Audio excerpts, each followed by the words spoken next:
Ginger's Journey.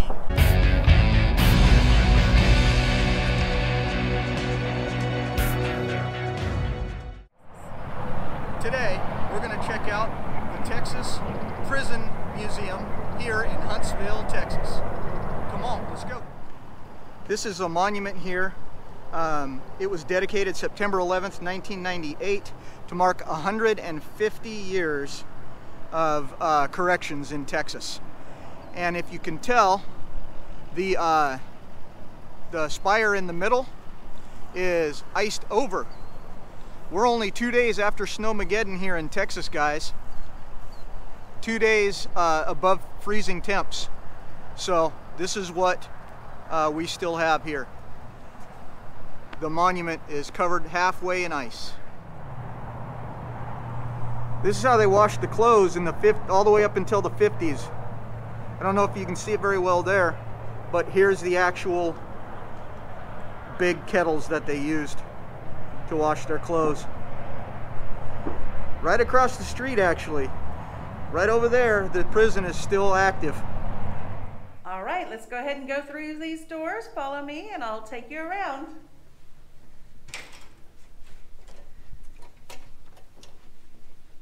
You enter here, you pay a $7 admission. There are reduced prices, and I'll put those up on the screen. And this is also a gift shop. And then to your right, you'll go in and you can watch a 4.5-minute movie on the Texas prison system. And to watch the movie, you will be sitting on the actual prison benches that they used to watch TV when they were in prison. So we're still here in the room where they play the video. One of the things I thought was interesting about the video is it said about 1 in 50 Texans are currently in prisons. So that seems like a big number to me. But yeah, the video basically showed you the history of this area and the prison system here. So it was really pretty cool to see. Here's a scale model of what they call the walls, one of the facilities here that used to house prisoners. And if you look over here, right there is the ring, or whatever you call it, where they would have prison rodeos. According to the video we watched, the prison rodeo started in the 1930s and went all the way into the 1980s. Allison actually went to one of the prison rodeos. She said it was a lot of fun. The Texas prison industry began in 1854. Here's some of the items that they made. It included mattresses, license plates, shoes, chemical products, furniture, and these items were used by the penal system, and they were also sold to state agencies.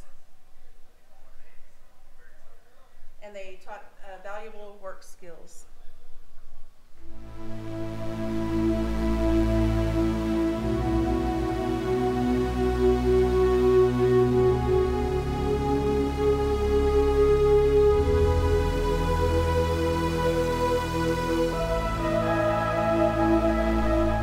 Here's something that actually surprised us both. It's called Patriot Paws service dogs, and the Texas Department of Criminal Justice has the program where both female and male inmates can volunteer to train the dogs that actually go to the veterans. It says since the post 9/11 era, there have been 5.5 million disabled veterans that need dogs. So that's a great thing. If you're interested in this for a donation, or maybe you need a dog yourself, we'll put this information and we'll put it over the top in the video here, so you guys will be able to see the website and any information you may need to get in contact with Patriot Paws. It's a great thing. Here's an example of the way that the prisoners are dressed. It says in the outline here that if you're not such a bad inmate, I guess, you get the white. If you have one infraction on you or whatever, you get stripes that go up and down, black and white stripes.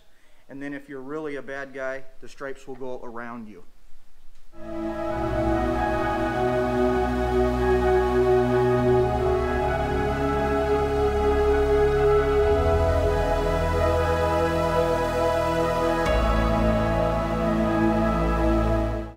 Texas prison system started in 1848 with the first prisoner being sent here in 1849. He was a cattle thief. This shows the early beginnings, how the prison was funded on cattle gin or cotton gin and wool mill to make the operation self-sufficient. So this is a picture of the early days of the prison here in Huntsville, Texas. It moves on to the prisoners being leased out, or the prison being leased out for private management. And there was such a profit being made that the state realized that they could make a profit off of it. So they made it back into the Texas prison system and stopped the leasing out of the prisons. After the convict lease program, the post-convict lease period began from 1912 to 1948, and it was a very troubled time for the prisons because of financial losses and mismanagement, corruption and fraud, and very poor treatment of the prisoners. And then you move on to an era of reform, 1948 to 1972, brought a lot of changes on the prison, how it was run. Dr. Beto began expanding education and rehabilitation of prisoners.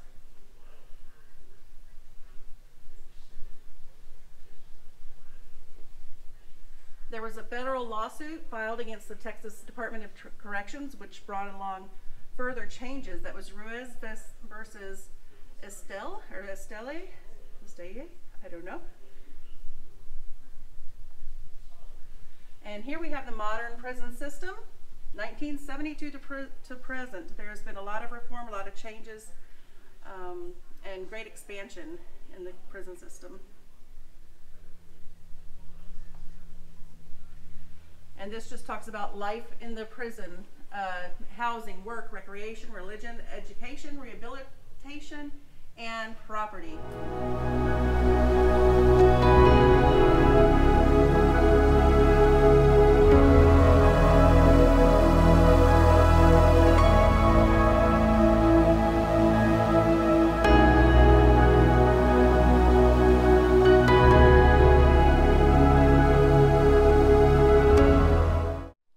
Texas prison system for over 100 years has been a part of the agriculture and livestock system for Texas.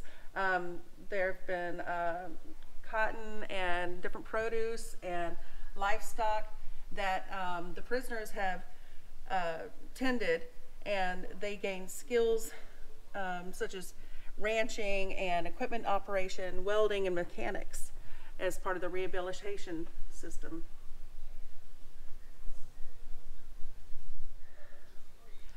I remember coming to the prison rodeo as a child with my mom and stepdad. It was always a fun event, and my mom would say that the prisoners loved the rodeo because it gave them a chance to get out and have fun, even though they were getting hurt. And if they got hurt, they went to the infirmary, and so it got them out of work, the hard labor. Here are some of the items that were used in the prison rodeo. This was used to train the prisoners to ride the bulls for the bull riding contest. This saddle was used in the saddle bronc riding. The chariot was used to bring in the entertainers. We had several great country entertainers perform at the rodeo.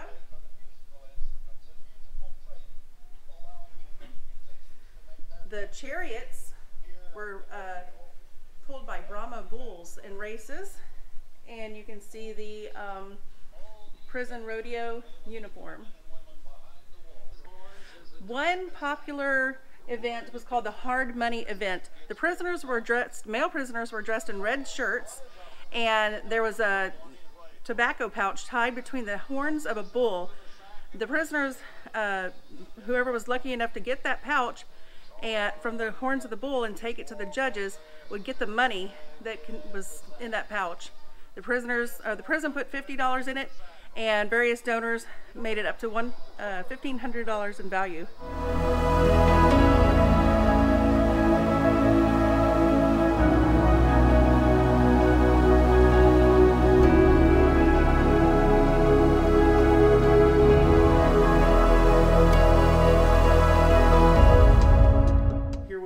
At what was nicknamed Old Sparky by the inmates of the prison. It was in operation here from 1924 to 1964.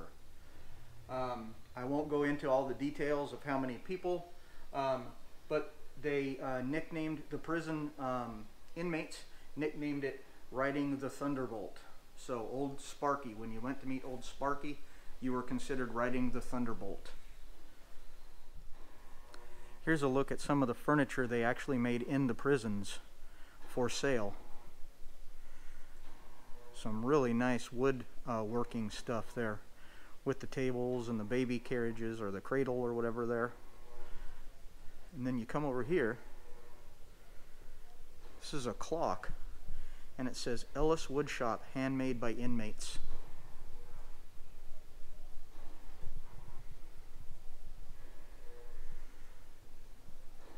Some good work.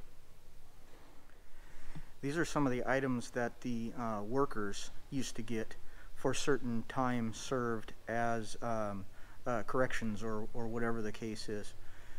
It goes from small statues to wooden bowls. Over there is a whole tea set.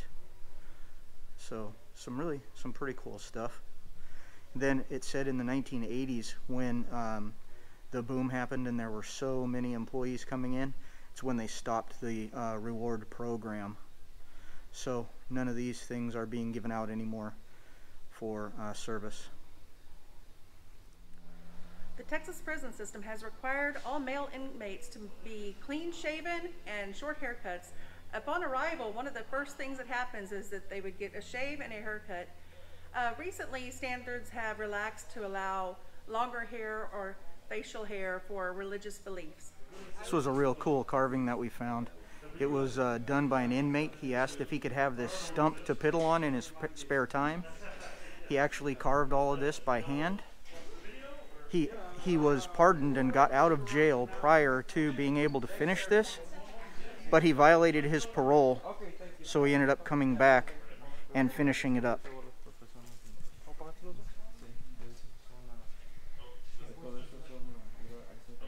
So it's very cool. Lots of faces, lots of animals in there. If you like this video, please hit that thumbs up, make sure you're subscribed, and hit that little bell so that you can join us next time. Leave us a comment down in the comment section too to let us know if you like this video and want to see others like it. And if you're still here to the end, thanks for sticking around, and we'll see you next time on Jarhead and Ginger's Journey. Bye.